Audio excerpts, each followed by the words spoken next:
Storytime had the most dirtiest college roommate ever. By the way, we're calling her Jessie. So I moved in before Jessie and I get settled and decorate. The next day, she comes and throws her bag on the bed, then leaves. I thought it was weird because she didn't even say anything to me.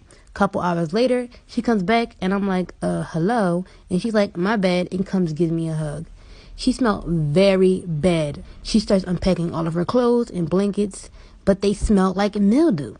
Anyways, a week later, there's this party going on for freshmen, and she goes, but I stay in because I had a migraine.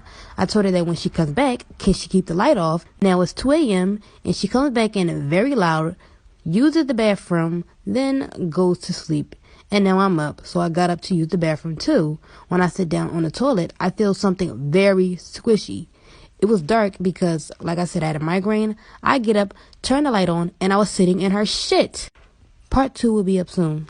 Story time. So a couple months ago, I was painting my nails like a dark blue, and I didn't close the cap all the way. So like the next couple days go by and I'm cleaning my desk. I take all the nail polishes off and I take that particular nail polish I used and I picked it up by the cap and it spilled all over my desk. And when I wiped it off, all the finish came off the paint and I had to hide it for a couple months. So yeah. In over a dozen cases that have been ruled as suspicious drownings, a smiley face has been found near the body. The smiley face killer has been somewhat of a theory for a while, from 1997 all the way up to 2017. 45 bodies of college-age males have been found in 11 states, all in bodies of water.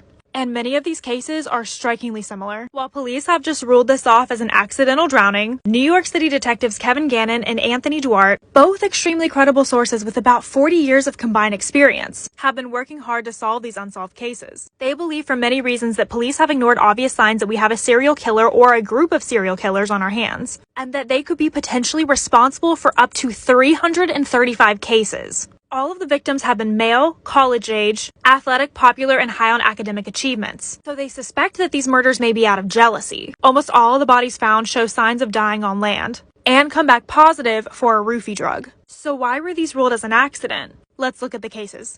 I literally want to cry. So if you didn't know, I have a sister, and her name's Ashley. And we both have boyfriends.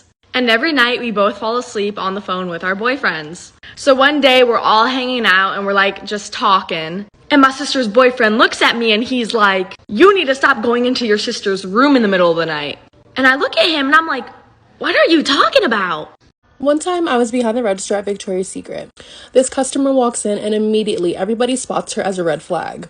She's just picking up items, throwing them in her bag, not looking at sizes, not looking at colors. So everybody's like, Everyone's on their walkie like, watch this customer. She's coming to the fitting room. She's headed to the cash wrap. Somebody get her. Check her ID. Get her. Get her. She has a bag full of stuff. And guess who gets her at the register? Me. So she comes to my register and she dumps out her stuff. And we're having a regular conversation. Hi, how are you? Yada, yada, yada. Her total comes up to probably between $700 to $900. It was expensive. My manager is at the register next to me, talking to me on the walkie. Ashley, make sure you get that ID. Don't matter what she's using, make sure you get that ID. So I ask her for the ID because she's paying credit. Why do you need to ask for my ID?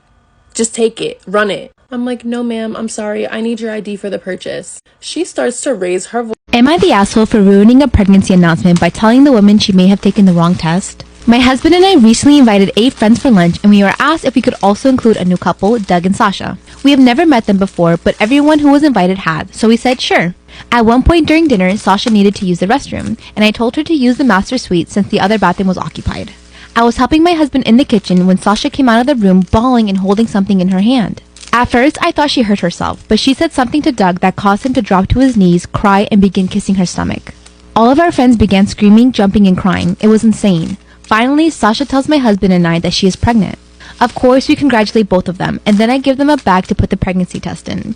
I will admit, I did find it odd that she brought a pregnancy test and took it at a complete stranger's house, but I didn't say that out loud. Once everyone sat down to The story was submitted to me by a follower who would like to remain anonymous. When I was 14, I had a best friend named Lucy, and we had one of those friendships where we were really close really quickly, which I now know is a red flag and usually a sign of a toxic friendship, but I was too young to know this then. Our favorite thing to do together was hang out at the mall. Our parents would let us go alone as long as we abided to one rule. We had to stay together at all times, and we were always pretty good about that. One night we were having a sleepover at Lucy's house and her Uncle Mike came over for dinner. Uncle Mike was pretty loud and goofy. He showed us like 8 magic tricks that night. I liked him, he was fun, but as I was helping clear dishes after dinner, I overheard Mike and Lucy's mom having a hushed conversation in the kitchen. She was like, "You've had too much to drink, why don't you just spend the night?" So Mike ended up sleeping over that night too. Right before going to sleep, Lucy's mom came into the bedroom, and she told us to remember to shut the bedroom door before falling asleep. When I asked Lucy why she said that, Lucy just shrugged and said, "I don't know." But we made sure the bedroom door was shut just like she asked. In the middle of the night, I woke up to the feeling of someone tickling my feet. Before I start, I just want to say I haven't cleaned my pantry in months, and you probably haven't either, so don't judge me. So today I'm going to tell you guys the story of when Danny and I moved into our first home. But before that happened, when I was pregnant, we were renting out a room and we shared a bathroom with 4 other people. We stayed there until Damien was around 4 months and then moved into a guest house on the same property. We were both so excited. To others, it seemed very, very small, but honestly, it was more than enough for us. There was no actual kitchen, no microwave, no stove, and the fridge was outside, but that didn't bother me. I told Danny, "No hay pedo, cómprame un little portable stove y con eso tengo." And he did just that. Problem solved. About a week later, he brought home a microwave that was going to be thrown away because it was outdated.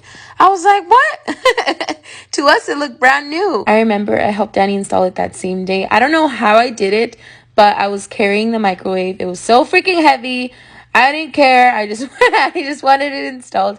But we did it together, and it was actually pretty fun. Another thing is we didn't really have a lot of cabinets to put our food in. So one day he came home with a huge kitchen cabinet that was given to him at work. And I was like, oh, heck yeah, this is perfect. Although I didn't have the biggest kitchen or the nicest appliances, I was happy. Genuinely happy. Most of my pans, pots, and knives were given to me by an aunt whom I love very, very much. Actually, when we first moved in together, we got our first set of plates from Goodwill. It's the blue plates that I always have in my videos. I am never letting go of those. I don't care how many people tell me that they don't really match with the rest of my stuff. A mí me vale madres. They're mine and not yours. A lot of things were given to us for free by people who will forever hold a special place in my heart. Sometimes when people would come visit us, they would look around and say, "This is where you cook?" And I'd probably say, "Yes. This is where the magic happens." Never once did we complain. We were blessed to have a roof over our heads and food on our table every single night. Although it would get really tough at times, I would always tell Danny, "We will get through this together." And we did, and we will continue to do so. As I'm cleaning this pantry, I can't help but think about where we started. Although we're far from where we want to be, we've definitely come a long way. When we moved into this apartment,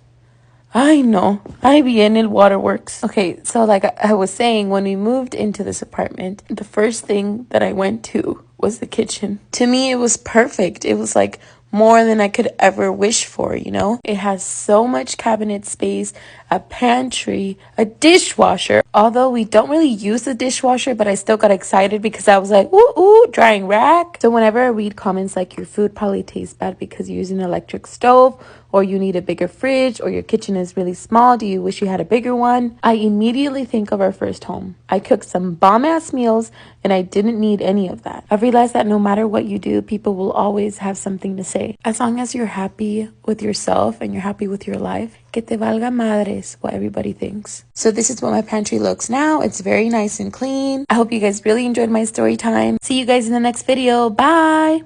Story time about why my mom kicked me out when I was 16. So a little background information. This had all started as soon as my dad left my mom and I. I was like 13 around the time. Well, ever since then, my mom would have different guys in and out of the house all the time. Like, we were lucky if a month went by and she was still with the same dude. Which, I mean, I kind of get it because my dad did leave us for a woman that he had started another family with. But at the same time, it was just a whole mess. Anyway, so she had got with this new guy, and we're gonna call him Tyler. And by the way, the dudes that she would date, they would literally live at our house. Anyway, so a week after he moved in, I started getting really close to him, which usually never happens. Usually I would try to keep my distance because I knew how wrong it was of her having all these different guys in the house when I'm only 16. Anyways, every time that my mom would go to work, he would invite me to go see a movie, and he would just be really flirty with me. And he was only 6 years older than me, and my mom was 32. You do the math. Anyways, like for part 2. Story time about how half of my coworkers got fired after management found our hidden break room. I used to work for a department store a few years back. One day one of my coworkers pointed out a door in the back room, hidden off in the corner, and asked if anyone knows what's back there. Feeling adventurous, we asked the shift lead we were cool with to come with us and unlock. Hey guys, here's a short story that I got sent in, but it's definitely one of my favorite ones. Hey Luna, I definitely want to be anonymous for this story time because it's far too embarrassing. About a year ago, I was set to get married to my handsome fiancé of 2 years on Valentine's Day. After months of planning and meeting and tasting, everything was finally ready. My sister was going to be a maid of honor, so she threw my bachelorette party at our local favorite bar. I invited all of my cousins and all of my friends. My fiancé, on the other hand, only had one male friend named Mark, so my brother, who's also one of the groomsmen, took him out for his bachelor party. My brother brought along a couple of his friends, and my fiancé brought Mark. My bachelorette party was a ball. We had shots, toys, and I damn near blacked out drunk. I finally got home that night and I didn't even wait for my fiancé to get back from his party. I just immediately passed out on our bed. He was out with my brother. There was gonna be no chance of cheating. When I got up the next morning, my fiancé was beside me snoring. I woke him up and we chatted about our fun nights out and excitedly made plans for our honeymoon. Okay, so let's fast forward a month later to my wedding day. It's Valentine's Day and the room is filled with pink and red roses. Everything is perfect, just how I imagined it, and I'm ready to walk down the aisle and lock eyes with the man that I want to spend the rest of my life with. As the music starts, it feels like the longest walk of my life down the aisle. Family members cried and smiled, waving at me and taking pictures of my beautiful gown. As I get to the end of the aisle, I see my fiancé looking lovingly into my eyes. It all felt like a dream, but it was about to become a nightmare. I'm looking into my fiancé's eyes, saying our vows, and there's not a dry eye in the room. Then the priest gets to the part where he asks if there's any objections to our marriage. Well, hold on to your tea, because out of nowhere, my brother interrupts and says he objects. Everyone laughed awkwardly as if it was a joke, but it wasn't.